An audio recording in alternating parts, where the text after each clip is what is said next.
Hello and welcome to my 1000th video. That's right, this is my 1000th video since I've been doing YouTube since December 2008. So that's a lot of videos I've done. And I finally reached my 1000th video. So as I'm into model railing, I thought I'd do the Hornby Magazine Yearbook. It's quite interesting because they call it, you quite clearly see it, it's a magazine. But yet they call it a yearbook. It's a magazine and a book at the same time. Now this is what I'll call a book. It's a book called The Times Britain Hidden Railways by Julian Holland. It's about a journey along 50 long lost railway lines. Quite a good book, but as I said, this is what I call a book.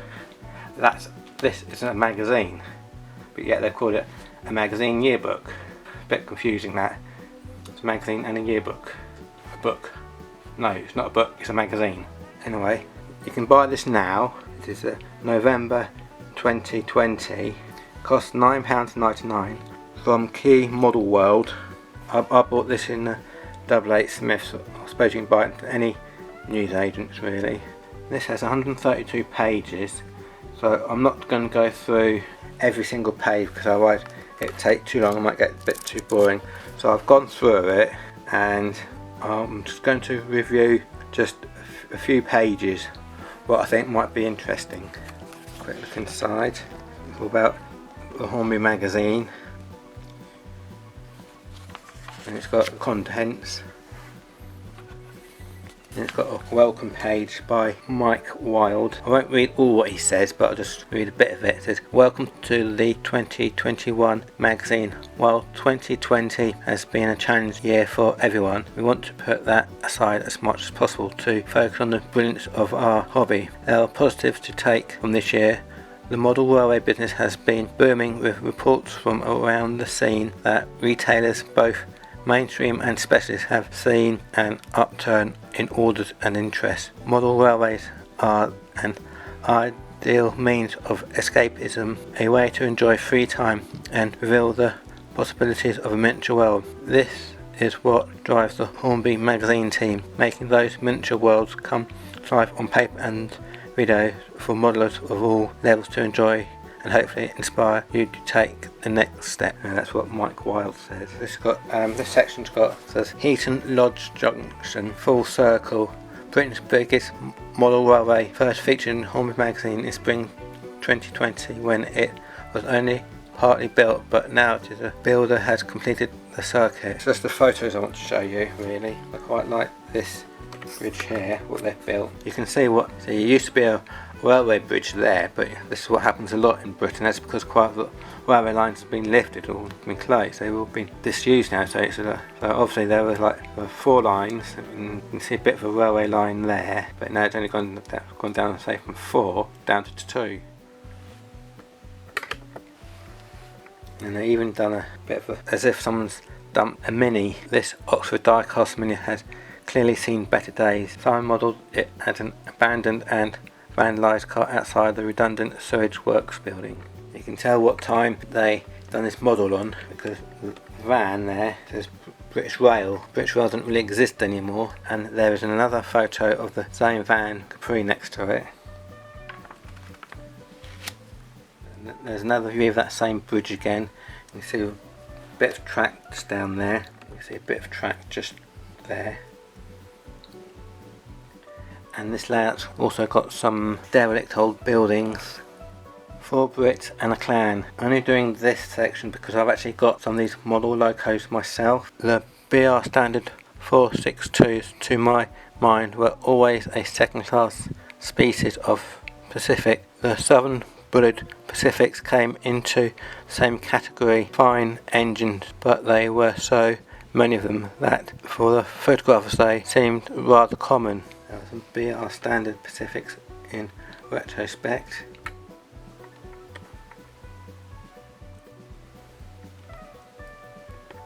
So I'll show you my locos now. Just want to show you my Britannia. I know it's a bit of a sorry state at the moment. Coupling rod housing, I think this bit's called, broken off. So all the coupling rods are all broken, so a bit of an ornament at the moment.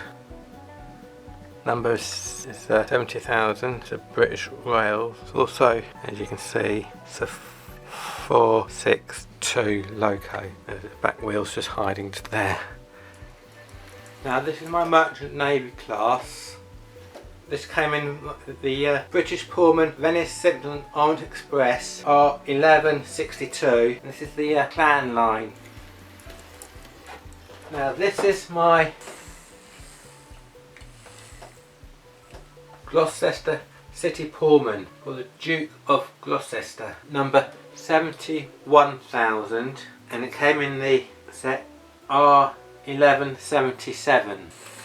Going back to the magazine, nice black and white photo at Carlisle Station, and Immaculate 7013 Oliver Cromwell after it arrives at Carlisle at northbound there.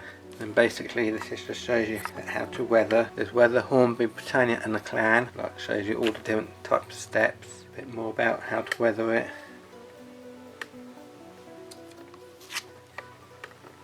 And this might be a bit useful. This is BR standard steam locomotive. That's the class, numbers, wheel arrangement and numbers built. Britannia, which I showed you, model which is a bit broken. It's a 70,000 to 70,054. Wheel arrangement was 462. Only 55 were built. Then I showed you my Duke of Gloucester, number 71,000, which is 8p. Again, wheel arrangement was 462. That was the only one that was ever built. Then the one before that, the clan one, was 72,000 to 72,009. It was also 462, but only 10 of them were built.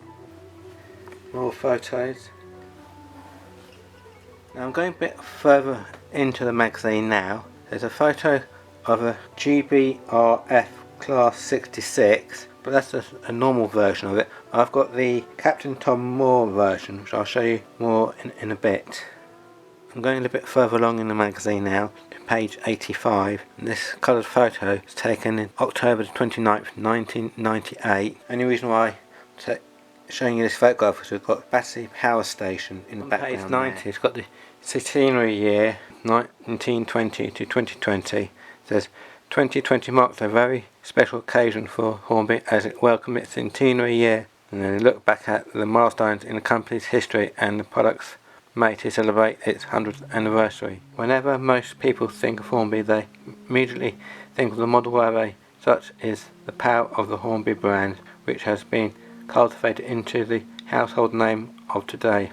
2020 has been a year of outstanding reflection of the manufacturer, as it's marked 100 years since Frank Hornby first launched its O-gauge clockwork 040 locomotive as an extension of the Meccano system. At that moment a seed was planted that led to a company being his surname a century later, producing highly detailed railway models with the finesse and running qualities that were built that were but a pipe dream in those early pioneering days. As you can see, we've got two rockets right next to each other. I'm not sure why, but there you go. There we go. There's the Captain Tom Moore loco. I'll show you what I've got. This is my GBRF Class 66 class Captain Tom Moore, where it says thank you NHS on it. Hornby were only going to make 500, but in the end they ended up making 3,500, which they managed to raise £140,000 for NHS charities altogether. Now from the GB Rail Freight with Smokey Joe, I've also got Smokey Joe, so let me quickly show you my Smokey Joe. Here's my Smokey Joe, but my Smokey Joe feeling a little bit poorly, can't get him to work. So here's another loco which does exactly the same. The only difference is this one's not called Smokey Joe. His number is 56011, while Smokey Joe is 56025. Apart from that, they're both exactly the same. Another difference is that with the buffer beam on this one been painted red, but on Smokey Joe it's not. And you can see the old British Airways logo on there, but there's no logo on that one, so on Smokey Joe. Now from Smokey Joe we go down the Mallard and the Rocket. I'll show you my Mallard, then my Rocket. That's my Mallard, number 4468 LNER, and that's my Rocket. The Rocket was not the first, but one of the first steam locomotives to be built for the trials. Coming back to the magazine, you've got the Duchess of Atholl there, and you've got a collection of Locomotives just there. Both got those two both saying thank you to NHS. Got the rocket there, you've got a packet there, you've got a princess just there, you've got a hush hush just there, and you've got Sir Nigel Gresley, which I've got. And this is my Sir Nigel Gresley LNER number 4498, which came in the Hornby 00 train.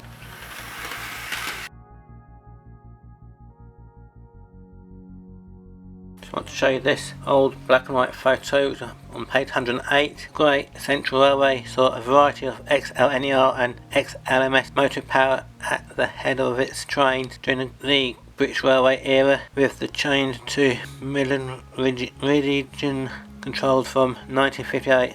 In the final week of GCR service south of Rugby, Stania Black 5460 number 45222 takes water at Rugby Central with the 5:15 PM Nottingham Victoria Marylebone in 1966. Don't really see that these days, really.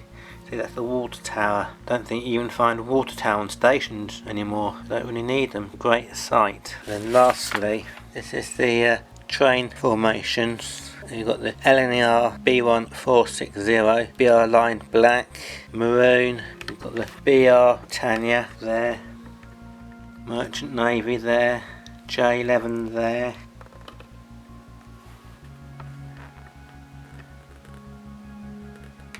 Suitable double O gauge passenger and parcel stock. Got things like from BR Crimson and Cream, Maroon Green, BR Blue, Maroon, BR Crimson Cream, Maroon, Maroon and Green. All different colours and different types there. Right top there we've got a Stania, Royal Scot just there.